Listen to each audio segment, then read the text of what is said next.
welcome back to my channel. So today I want to discuss properly.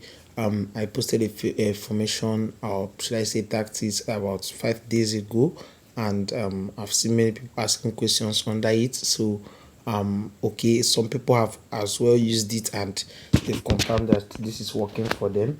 So today, for the interest of some people that have been asking questions, I want us to look into the tactics and explain it and see how this tactics actually works. So this is the tactics. I don't know what I should call it. Okay, normally to be okay to call it a 4-2-4 tactics, right? Yeah, even though I have three midfielders in the game. So this is a 4-2-4 formation. So this is how it works. First of all, I'll show you that each for you to have this type of formation, this has to be with good players. I won't lie to you. It has to be with good players, or players who can at least do the job perfectly.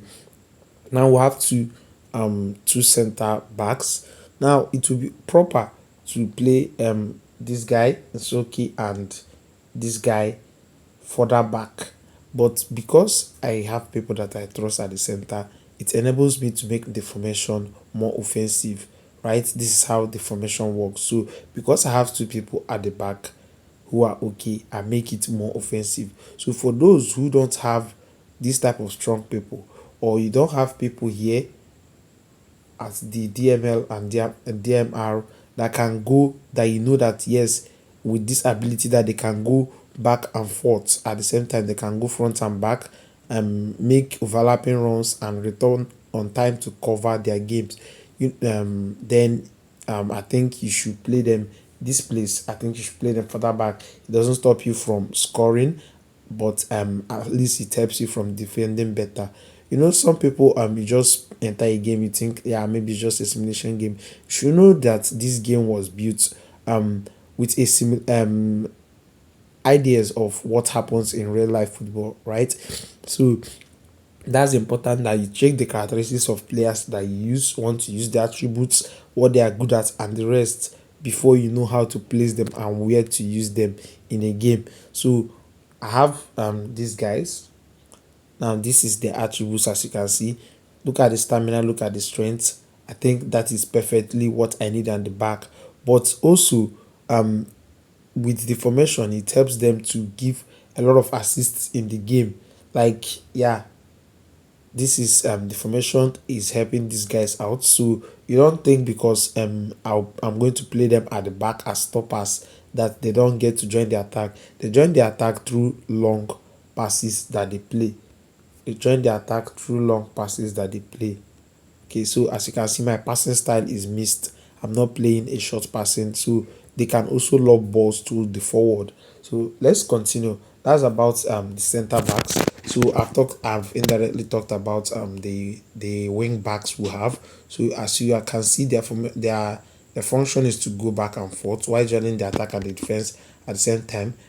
So this is the guy I've been playing most times. Okay, no assists this time around. Let's check for this guy. One assist, one goal.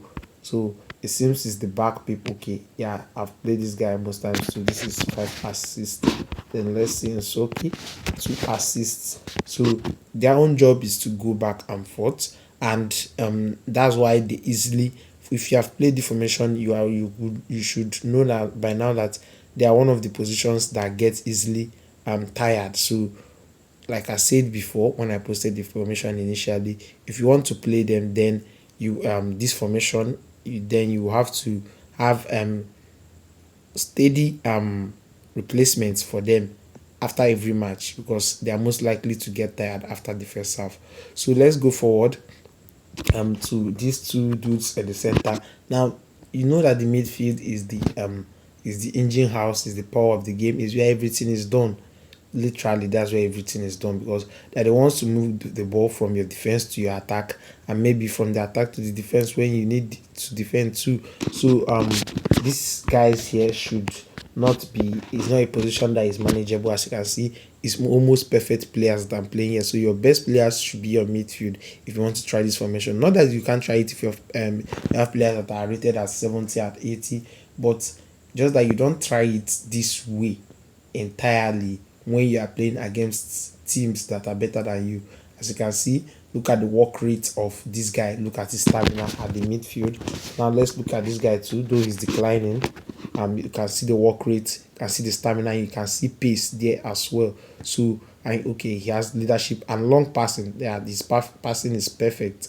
So and that's why he gets a lot of assists for me too and goals while playing in the midfield. But this one needs to improve on his passing.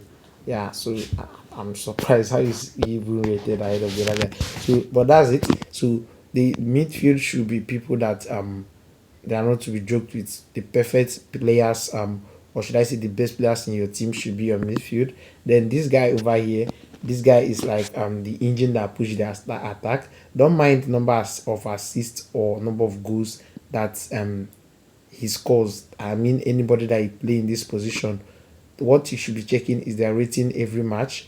You notice that every match, if that position is not performing, the attack suffers. So it's not about the number of goals that they give, because I think most of the passes that circulate in that front should be coming from this person who has been positioned directly at their back to feed them. So for this guy, I play sometimes. Okay, here's Wagner. Yeah, I play sometimes. I play this guy there too, so because he's good at what he's doing, good at scoring and good at providing assists sometimes. So this position is very very important to the attack. So but in a situation whereby maybe there is an issue, you don't have somebody there, you can easily move this guy back and get your 4-3-3. So you have a center midfielder. So that's why I talk about flexibility of formation always. So I don't play a formation that cannot be flexible for me. That's with the players that I have, so can easily switch to some things and make the game more balanced. Same thing with here. Okay, this season this guy has been, should I say, he has been the one moving the account. Don't mind the guy that has 42 goals. This guy, so if you get, it's hard to find people that are good in these two positions anyway, here and this one. So but once you find them, it's very very fantastic. It makes the formation work. So because you can't manage it when they are not performing well in the matches, those two positions, because they are meant to provide a lot of goals and assists. But for here, this is your goal machine. Yeah, this is because we are going to play this person here as a target man. So shit. But the person at the front is your goal machine. So he should be your top scorer for every season. That's why I think for all the clubs I manage, their players always come out as the top scorers for every season, and it's always the top number 9, because the formations that I post, they set you up just like this one. They set you it up in a way that there is a lot of creativity in the game, as you can see from the midfielders that I've shown you. There's a lot of creativity in the game, and most of the matches we have been playing, they are creating 20 chances and above. And I knew that if you are people that were more serious with their games, or should I say, if you are players that used to shoot well, then we'll be getting a lot of goals than what we are getting. Not that we are not getting good goals, we are getting good every season, 200 plus, almost 300 plus. But I'm just saying that it could have been more. Just like in for those who have been watching my video, when I was managing Henry Gare in Chelsea, he once scored 100 plus in a season. So, and that's fantastic.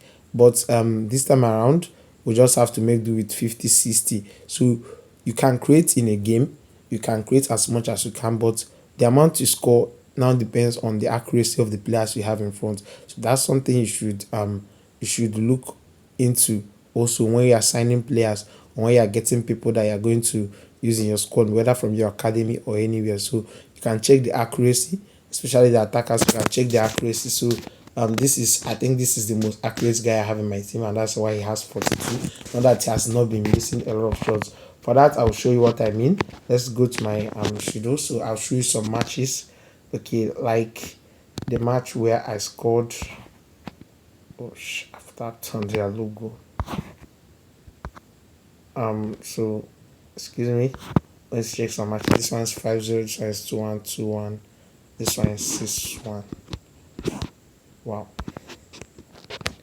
So PSG is coming up. So like I said, it's not about how many chances you create, it's about who is there to convert it, because once you are using the formation, you are going to create a lot of chances. So I think that's one of the issues that some of us are having. By when you see I've tried the formation, it's not working and all that.